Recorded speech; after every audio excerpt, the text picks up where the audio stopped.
I'm John Bryant and want to welcome you to our podcast. With me is Nathan Rogers, and Nathan is a pastor at Longview Missionary Baptist Church. And our guest today is Chad Graves, and we've been speaking with him about church planting, and we're going to switch gears today and get a little bit more personal and I think helpful to all of us as we talk about burnout. Yeah, Chad, I had the opportunity to hear you share down at TBI, down at Texas Baptist Institute. By the way, congratulations, Dr. Chad Graves. Yes, He's going to be receiving his doctorate tomorrow from Texas Baptist Institute. But you were giving a series of lectures down there this past spring, and you talked about just feeling empty, about an emptiness that really affected your ministry in a great way. Some pastors may refer to that as burnout. But I want you to just kind of share your story, your experience, and any wisdom that you might have today. So, brother, the floor is yours. Well, I would say that this podcast driven, I'd say that from the time that I was saved and started working with youth and being a college minister and then becoming a pastor, I would say that I was self-motivated, driven, spirit-motivated, whatever you want to call it. I'm a driven personality. I get up, ready to go do something, ready to conquer. And so the man who desires the office of a bishop desires a good thing. Mm-hmm. It's such a good thing. But what happens when you lose your desire? When you just lose your desire. And for me, that didn't happen until I was 42.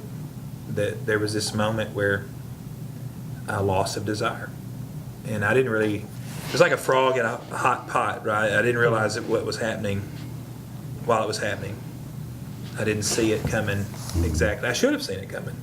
The year before, I had counseled a minister through it and worked with him. He had gotten to a point where, he shut down. I think whenever you deal with stress, you have two reactions. Either step on the gas and get frantic and anxious, or step on the brakes and get down in a turtle shell and paralyze. Right. And so it depends on your personality, what you're going to do. Fight or flight. You're going to, when you're under stress, and stress, by the way, is de-stress and eustress, right? There's a wedding stressful, and it's a celebration. A baptism stressful, and it's a beautiful thing. Leading somebody to Christ is stressful, and you may not recognize it, but it takes emotional energy to do that. And so Paul Roberts told me in his own journey, he learned that depression is not sadness, it's emptiness. And that changed my mind about it. I thought, I'm not sad.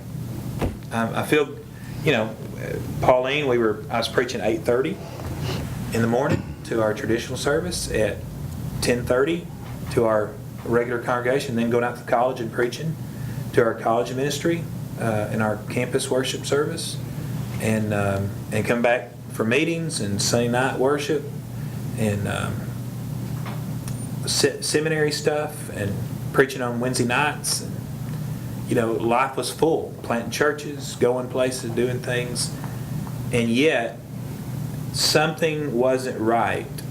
I was not living in a rhythm of Sabbath, a rhythm of disciplines that was sustainable.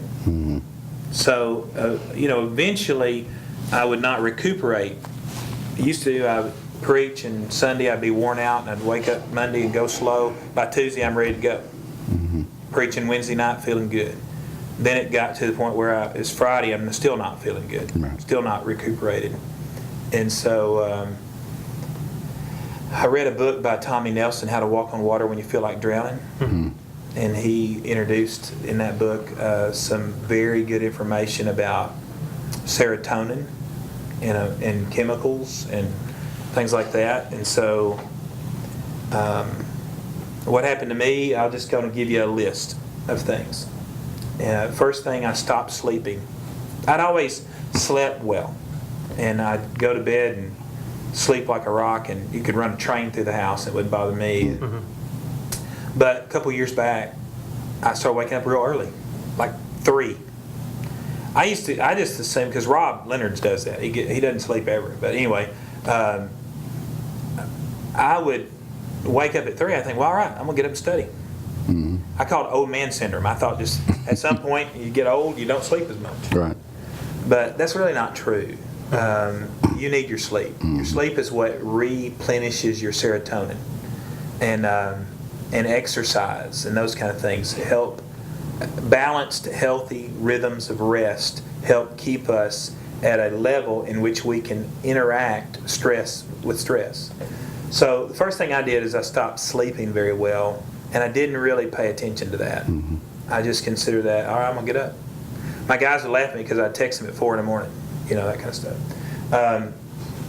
Then I started avoiding interaction, which I have a pastor friend of mine, he went through all this, and he said he was sitting in his office, and somebody in the office said, hey, we're going to do something on the bulletin, and they said, well, let's just ask Pastor. And when he heard that, he got real anxious, and he got up and stood behind the door, and they opened the door, looked in, and said, he's not in here, and they left.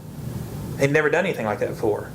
But just the idea, a pastor knows that stress is coming pretty strong on him. When the phone rings and he doesn't really want to answer it, what's next? What problem are we going to deal with now? Yeah. And you're just avoid. Somebody said, hey, Pastor, I need to talk to you tomorrow. You're like, oh, great. What is it now? And so I feel like that kind of avoiding interaction is an indicator that something's wrong. Avoiding decisions. And I never had a problem avoiding decisions. T. Boone Pickens says if many people have the ready, aim syndrome. They won't pull a trigger. Well, I'm a driven person. I can pull a trigger. Y'all want to decide where to eat? I'll tell you where we're going to eat. Yeah. Or whatever. But when you get to this point, you just want someone else to make all the decisions. Whether it's bulletin color, going out to eat, whatever. You're tired of making decisions. You're tired of the pressure of making decisions. And so I begin to avoid decisions, which ultimately abdicates leadership, right? If you aren't going to make decisions as a leader, you're abdicating your responsibility. And so that began to affect me. Self-medicating. And, I didn't do heroin, but I did 2 baked potatoes. You know what I'm saying? We've all 3 of us struggled with nursing the wound emotionally with food. Definitely. Right? Yeah. Sure. It's part of our story. And I would go up and down in my weight. I would self-medicate. And same thing, pastors, those of you that are married, you can self-medicate with sex with your wife. Just want to feel better. And wives, you can help your husband feel better. And that's God's blessing, but it can also be an idol and be abused. And so, but that's an issue. If you have this kind of inordinate affection, something's wrong, and you're nursing the wound. A lot of pastors get in trouble with porn and sexual relationships, and I think it really comes back to they're trying to nurse the wound, the pressure, and they're trying to nurse the wound. I'm thankful for a wife that's loved me well. But in July of last year, I lost desire. First time in ministry, I said to myself, I don't want to do this. Man, that was scary. That was upsetting. I'd never been there. When I finally, after the tornado of all, because I hit the gas instead of the brakes. I quit my church. I moved to another, quit it immediately. And then I turned down other opportunities. And then all of a sudden, I feel like a guy who, when you see these American Funny videos, when you see a guy walk off a boat and step onto the dock, but he overcorrects, and so he ends up missing the dock, busting his head on the boat because he's going to turn around and try to get back on the boat again. And then all of a sudden, he's in the water. Yeah. That's what happened to me. I just fell in the water with a lot of bruises on the way down. And it was pretty embarrassing, pretty upsetting to me, and pretty hard on my family. But what happened there was this loss of desire. And so when I eventually called my doctor, Dr. Connelly, I said, Dr. Connelly, I'm having a problem. I said, I've been crying for weeks.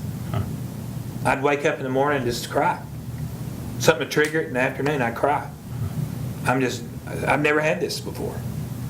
I can honestly say that in 42 years, I've never had any anxiety.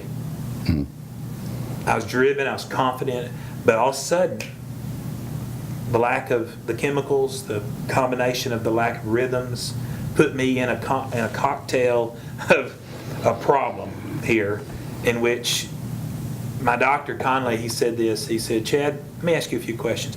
First question he asked me blew my mind. He said, have you experienced a drop in self-confidence lately? I have no way to tell you how much that affected me, because I would have never connected self-confidence with a chemical imbalance. How's that connected chemically? It just doesn't make any sense to me. But he said, what about a lack of desire? The two things that hit me like a train this last summer, a lack of desire and a lack of self-confidence, rolled me over. And he said, doctors go through this, Chad. I've been through what you're going through. The stress of being a doctor. You'd be surprised how many men have gone through what you're going through. I was having lunch the other day with Sonny Tucker, Arkansas president of Southern Baptist. He said, Chad, pastors that pastor fairly larger churches, it's more normal for them to go through what you've gone through than not. If you find a guy who hasn't gone through that, he's the exception. So that really kind of affected me. Disproportionate anger. Man, that's embarrassing. Where you just, if you're under a stress and you're not processing it right, and you get disproportionately angry. Your kid comes in, you're angry because they're acting like a kid. You know, your wife didn't do something, you're angry, you just fly off the handle or angry. I have never been a cusser. My mom cussed, my grandma cussed, everybody cussed. But I got saved, I've never been a cusser. About a year and a half ago, I started cussing in my head.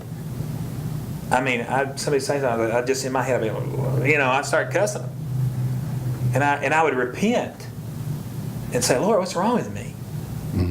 But it was some anger, a disproportionate anger that was coming up in me. And I tell you what, Pastor, if you're listening, these things that I'm talking about, you'll get to a point where you'll come before God naked and bare, and you'll say, God, I'll repent of anything you can come up with to tell me that I need to repent of. I don't know what else to repent of for you to fix me. And you'll become empty. And I think it's probably a place that God's going to take every servant of God at some point in their life. He's going to send us to the brook and allow the brook to dry up. And He's going to challenge who we are, what we think about ourselves, our sense of competency, our sense of who He is. And it happened to me. And Tommy Nelson's book was really good. I recommend How to Walk on Water When You Feel Like Drowning, because it gave me a sense that this is not that unusual. It actually happens to a lot of guys. True. And I'm not perfect, but I would say this: I wasn't any more sinful than I'm normally sinful when this happened, and that'll make sense to some people. Yeah. Anyway. So, where are you now? So, I took 6 months, and luckily, thankfully, God blessed to give us that time. And I went through a cycle of medicine, the SSRIs. If you don't know anything about that, that helps it's a serotonin reuptake inhibitor. It allows the body to get that stuff that's necessary. You have to be on it 4 months for it to actually get in, or several weeks for it to actually get into the brain and start working. But one of the things that I found as soon as I started is I wasn't nursing my wound with food as much. So I knew that was something was getting healthier with me. Another thing I can notice that my anger wasn't there. I wasn't as short-tempered. What it does, it dulls the emotions a little bit. That it gets them back, it pulls them back in a little bit. So some people complain that you're not as excited as you should be, or not as, but it just kind of levels it out. I've always said this is my personality, and I married a girl that's like this. And so we meet every once in a while. That's why. But what this does is it lowers me back in, so I'm more at an even, and it's helped me. But it's not an answer. It's just a Band-Aid to help kind of stop the bleeding. You have to do the hard discipline work of spiritual disciplines, of resting, of relying on God, of, I heard a pastor the other day, a friend of mine told me his little boy wrote him a letter, said, "Dad, I love you, even though I don't get to see you very often." Pastors, we can't do that. No. We can't do that. We've got to spend time with family. We've got to spend time relaxing. A lot of pastors feel guilty taking time off, fishing, restoring their soul. I just went hiking recently with my boys up in the Ozarks, and I felt guilty. Yeah. But I did it anyway because I know it's necessary for my health, my emotional health. Right. So I went through the cycle of the SSR. I stopped it. I started back recently, taking some. I'm hoping to be done with it eventually, be out. But I have some friends of mine that they're going to do it the rest of their life just to be able to continue on in the stress of pastoring. It's kind of a shameful thing, so guys don't talk about it.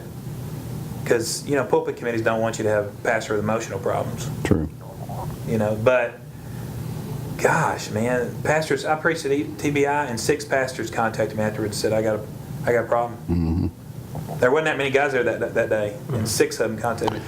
I sent a guy what I was going through to a bunch of young preachers. I have a can I encourage you type thing that I send out. And one guy said, I'm 10 for 10 on your list. And he's one of the most vibrant guys in the ABA. Mm-hmm. And he's going through it. Yeah.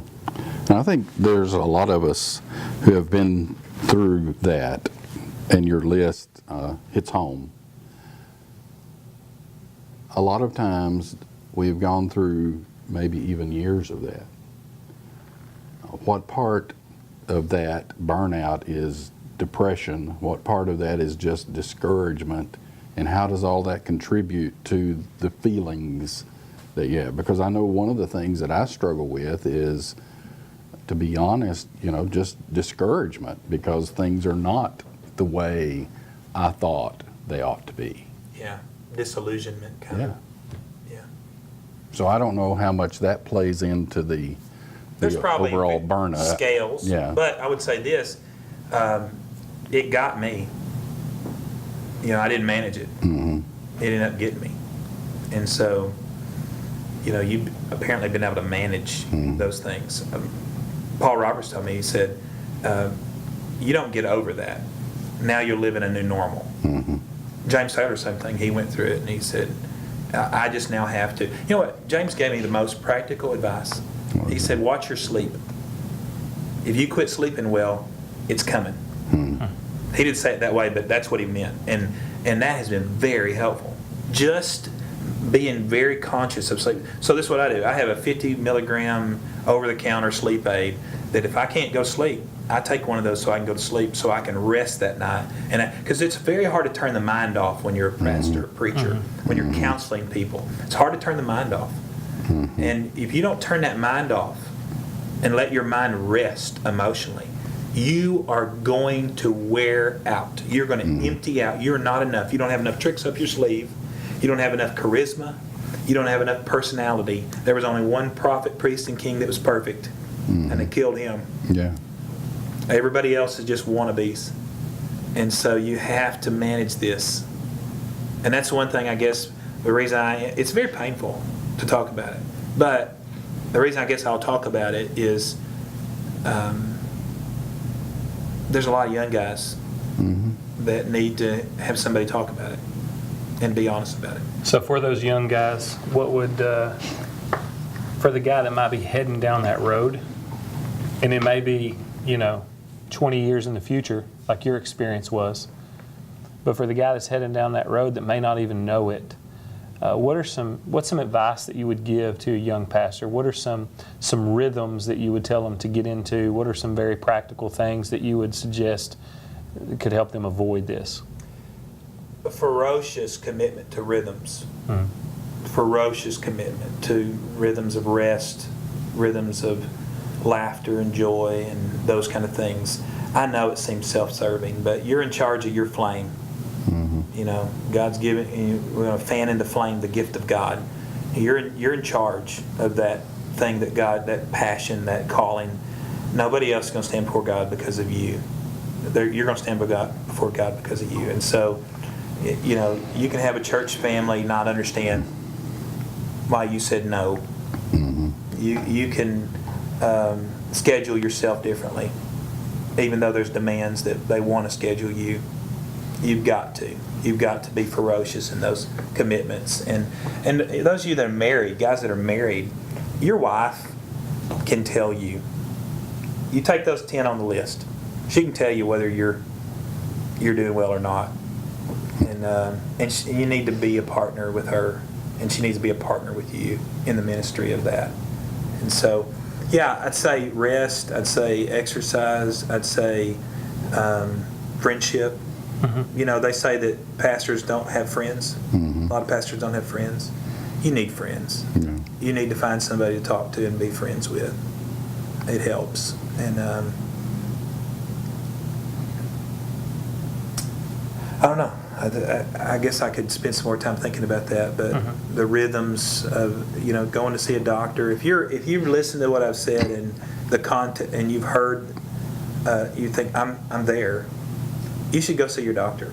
I had a guy a while back call me, and I said, you need to go see your doctor. So his doctor's first thing he did was not put him on medicine. Said, you go take a weekend off, which was hard on him. I mean, he's got so much on him, demands. Had to shut down his commitments to the church for a weekend, and him and his wife left and took a weekend off.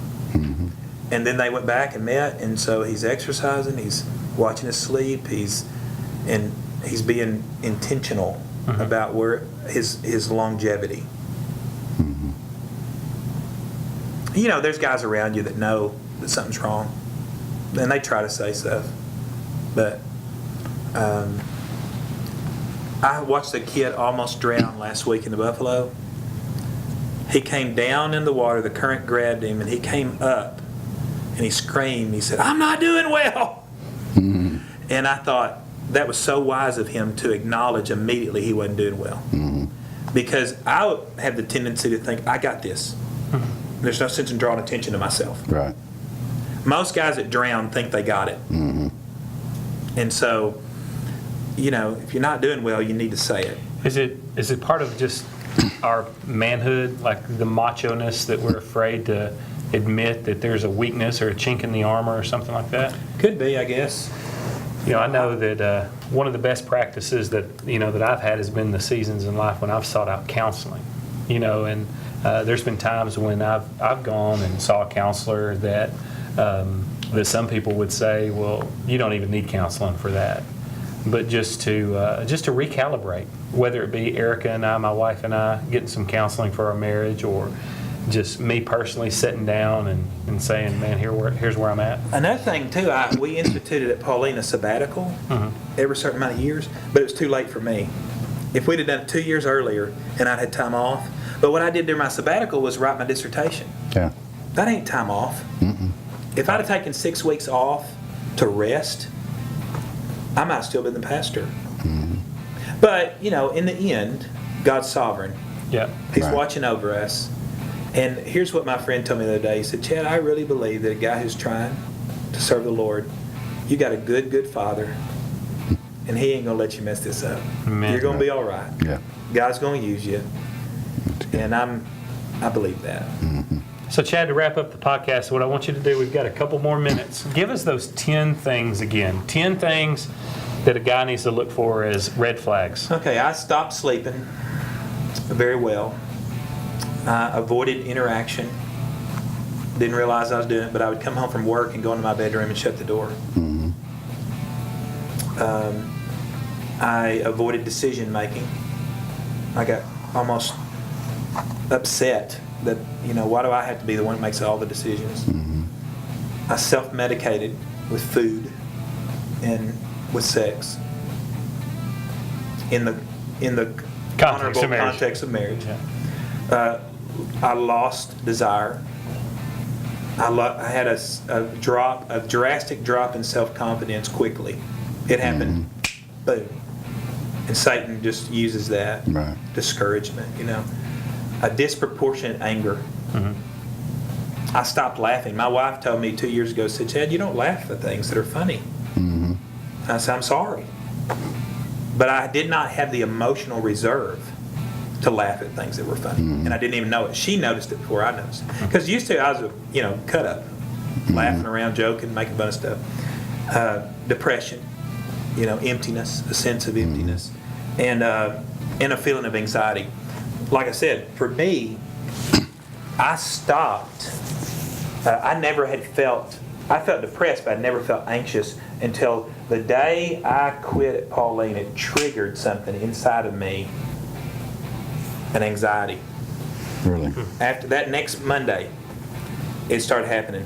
For the first time in my whole life, I started feeling anxious. Chad, man, we appreciate you being on. I know this wasn't an easy thing to talk about, but we appreciate you coming on and talking about it. And it's been a pleasure to have you with us for our first series of Driven podcasts. Yeah. So, Well, been I great. pray for the guys that are out there that want to be driven, that are driven, and especially when it comes to emotional emptiness or burnout or whatever you want to call it. Don't play with something that can ruin you. I'm praying for you guys that God will allow you to keep your hand on the plow. awesome. Well, hey, Thank you thanks so for much, tuning Chad. in. Yep, thanks for tuning in to the Driven podcast.